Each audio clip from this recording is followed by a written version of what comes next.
जय हिंद दोस्तों। बिहार डीएलएड प्रवेश परीक्षा 2024 के लिए आज की इस वीडियो में हिंदी व्याकरण से प्रैक्टिस सेट को स्टार्ट कर रहे हैं।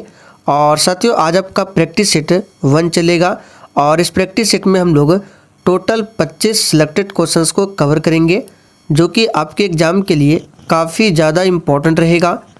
तो साथियों आप सभी सेशन को बिना स्किप किए लास्ट तक पूरा ध्यानपूर्वक देखिए।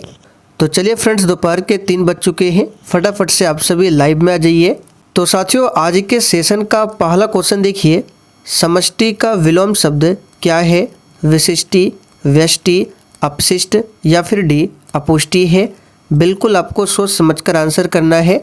और साथियों आंसर करने के लिए आप लोगों को नीचे लाइव चैट का ऑप्शन भी मिल रहा होगा, इसलिए प्रत्येक स्टूडेंट को नीचे लाइव चैट में अपना अपना आंसर देना है। तो यहाँ पर समष्टि का विलोम शब्द क्या होगा? तो याद रखिएगा इसका सही आंसर है व्यष्टि। यहाँ पर जो भी बच्चे लाइव चैट में ऑप्शन बी बता रहे हैं उनका बिल्कुल सही जवाब है। समष्टि का विलोम शब्द क्या होगा? तो व्यष्टि होगा। दूसरा क्वेश्चन देखिए, प्राची शब्द का विपरीतार्थक क्या है? बिल्कुल इसी टाइप के हिंदी व्याकरण के क्वेश्चन आपके एग्जाम में पूछे जाएंगे। और देखिए साथियों आप लोग डेली क्लास को अटेंड कीजिए।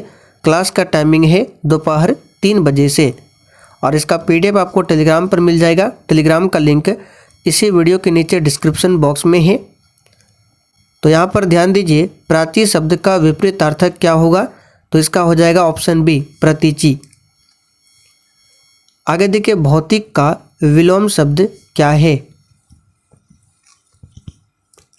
चलिए क्वेश्चन नंबर 3 के लिए आंसर कीजिए, भौतिक का विलोम शब्द क्या है?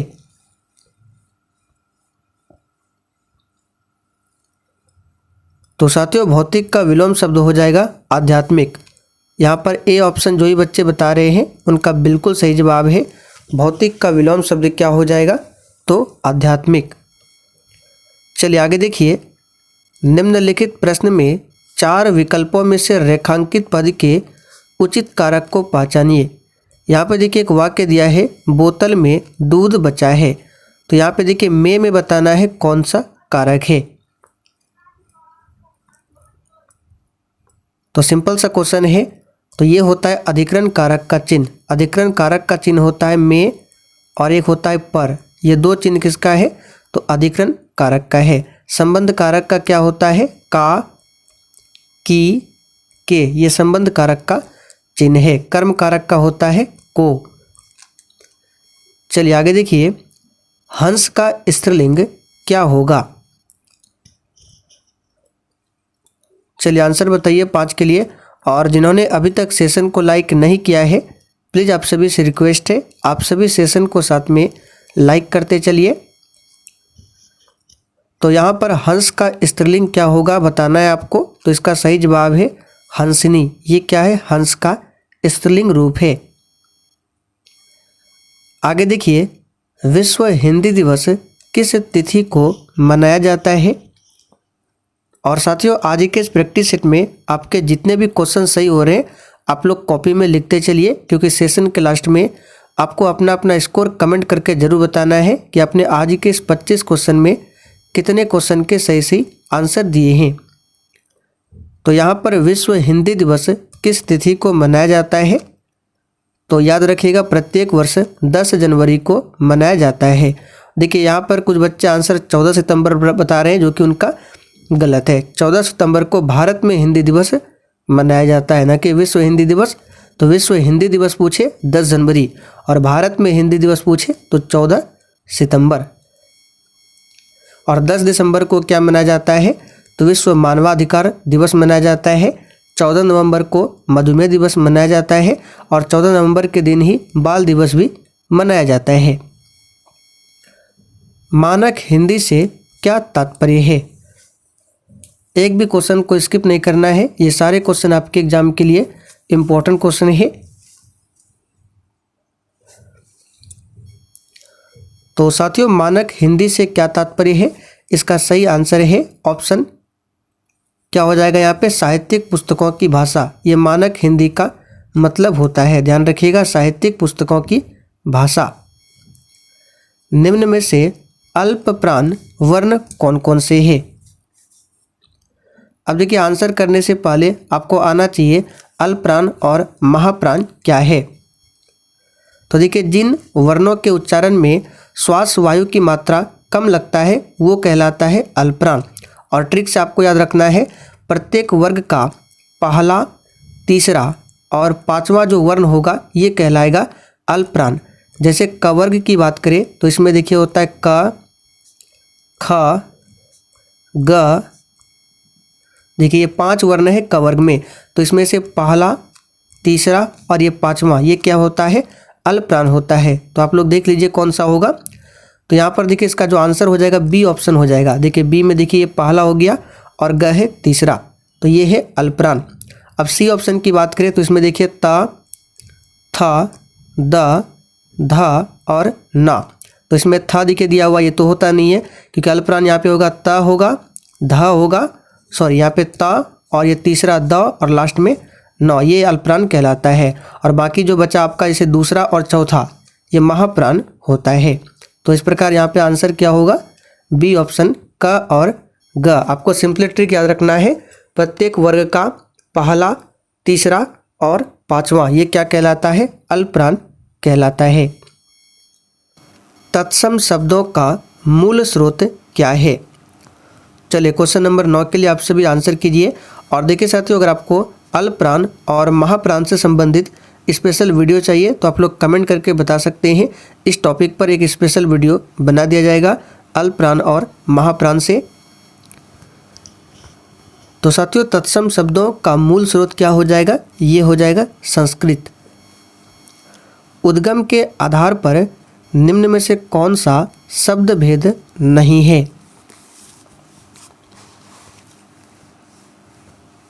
तो देखिए साथियों उद्गम के आधार पर टोटल 5 शब्द भेद होते हैं, जिसमें से तत्सम, तद्भव, विदेशी ये सब है, जबकि रूढ़ नहीं है। तो यहाँ पर बी ऑप्शन आपका हो जाएगा, ये उद्गम के आधार पर शब्द का भेद नहीं है। बुढ़ापा भी एक प्रकार का अभिशाप है, तो शब्द में बुढ़ापा कौन सी संज्ञा है?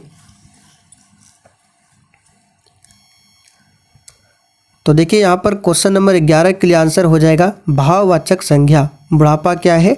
एक प्रकार का भाववाचक संज्ञा है। हम क्या है? चलिए क्वेश्चन नंबर 12 के लिए आंसर कीजिए। हम क्या है? तो यहाँ पर आंसर क्या होगा?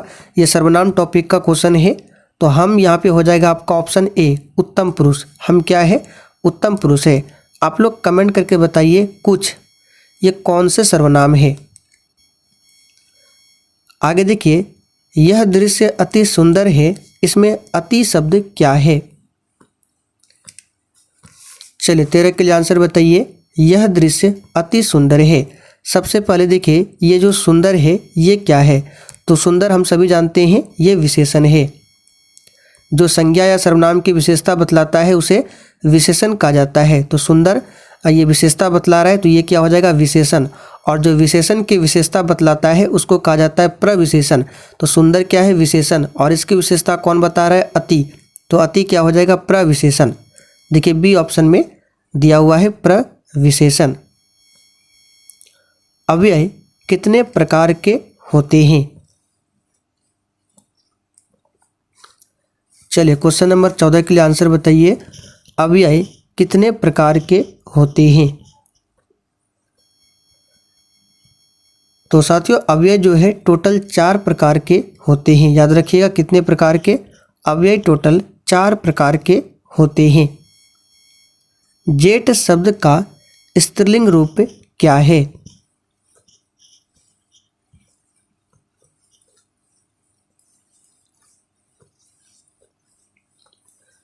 तो प्यारे साथियों जेठ शब्द का स्त्रीलिंग रूप क्या हो जाएगा? जेठानी, जो कि डी ऑप्शन में दिया हुआ है। तिथि शब्द का बहुवचन क्या है? चलिए 16 के लिए आंसर बताइए। तिथि शब्द का बहुवचन क्या है? सही आंसर है सी ऑप्शन तिथिया। ये तिथि शब्द का बहुवचन रूप है। स्वागत शब्द में निहित उपसर्ग कौन सा है? तो यहाँ पे देखिए उपसर्ग पूछा जा रहा है, तो जो शब्द के आगे लगता है उपसर्ग कहलाता है। तो स्वागत का अगर संधि विच्छेद करें तो ये होता है सु धन आगत। तो यहाँ पे देखिए शब्द के प्रारंभ में क्या है, सु, तो स्वागत में कौन सा उपसर्ग है, सु उपसर्ग है। यहाँ पे देखिए स्व आपको आंसर नहीं करना है, ये गलत हो जाएगा, ये होगा सी आंसर। खिलौना में कौन सा प्रत्यय है? चलिए 18 के लिए आंसर बताइए, खिलौना में कौन सा प्रत्यय है? तो साथियों खिलौना में औना प्रत्यय है, यहाँ पर सी ऑप्शन आपका सही है। इत्यादि का संधि विच्छेद क्या है? तो सिंपल सा क्वेश्चन है, इति प्लस आदि, ये होता है इत्यादि का संधि विच्छेद। अति जोड़ आचार किसका संधि विच्छेद है? तो साथियों अति जोड़ आचार जो है ये संधि विच्छेद है किसका? तो याद रखिएगा अत्याचार का। देखिए बी ऑप्शन में है अत्याचार। हानि लाभ में कौन सा समास है?